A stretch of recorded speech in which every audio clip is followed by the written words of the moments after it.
Oh, hello. I didn't see you there.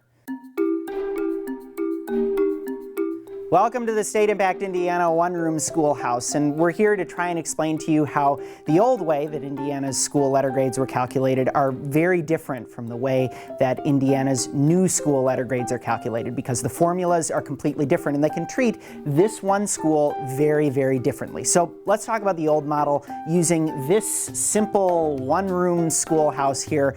Again, hypothetical, made up. Totally, a lot of suppositions go into making this model, but it does show how the old model and the new model would treat the same school very differently. So here we have this school with 5 kids in it. Very simple. 4 of them passed, 1 of them didn't.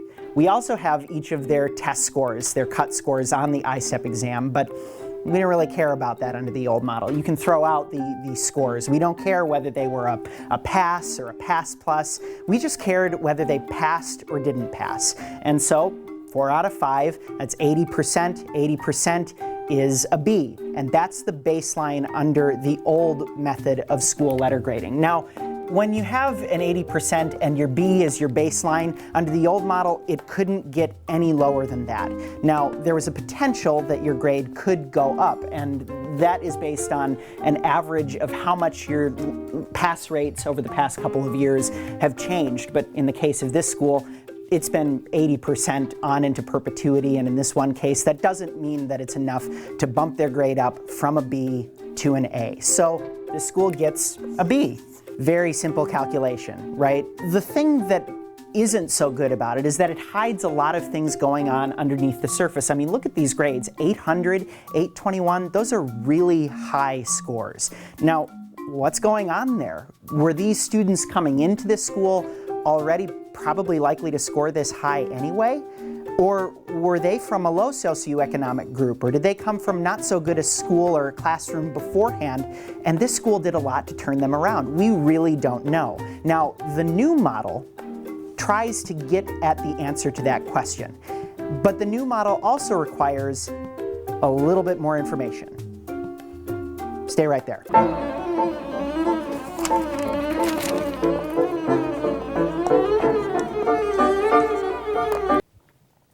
Okay.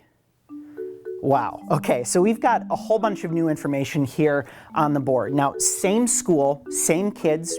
What becomes important are how that number is different from their scores last year on the exam. So look at this one, 772, already a really high score going up to 802, 380, which is not good enough to pass, all the way up to 470, a huge jump. It's not enough for him to pass, but it's a huge jump. Now, under the new letter grade, they get credit for these jumps.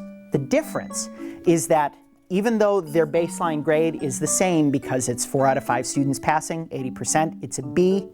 The difference about that B is that under the new model, it can go down as well as go up. That's very different from the old model where, again, that B could not go down. So look at this. We've got huge jumps here for this student, this student, this student, this student. All of them are considered high growth.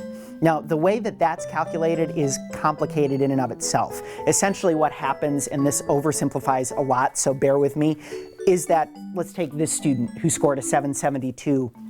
This student who scored a 772 is compared with all other students across the entire state of Indiana who scored a 772.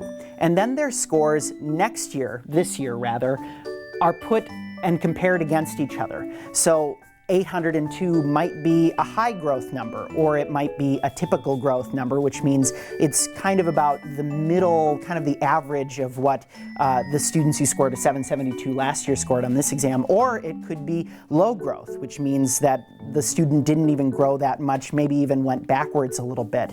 It's a very complicated calculation. It isn't a simple addition problem to figure out who's high growth and low growth. Work with me here. We'll explain more about the high growth and low growth model elsewhere on StateImpactIndiana.org. So just take a look though at what happens when you have high growth and low growth added to the model. You have 4 students that are high growth, 1 that is low growth. Now notice this student passed, but he still counts as a low growth because he only went up from a 590 to a 593. Again, we're just making a guess. We don't know what the growth numbers are going to be, so we're just going to say that because that jump wasn't that big, it's a low growth number. Now, the difference is that it starts with a B, again, like we've been saying, but you add a bonus on top of it for the students in the top 25% and the bottom 25%. So in that top 75th percentile in this school, that's just one student, a student with the highest score. This one with 821, because that student is high growth, the school gets a bonus. And that helps you when you're calculating your letter grade. Not only do they get a bonus for this student, they get a bonus for the lowest 25% also being high growth. So this student, even though this student did not pass, was high growth,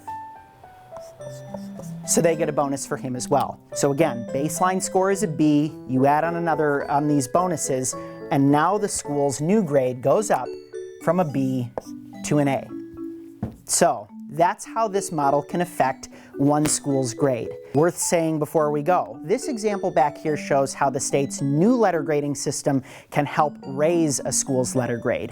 There's the potential it could have just the opposite effect. Remember that student who was still passing at a high level with a pretty high score, but was still labeled as low growth. If you flip the example around and you have a lot of students who are at low growth, that isn't so good for your school.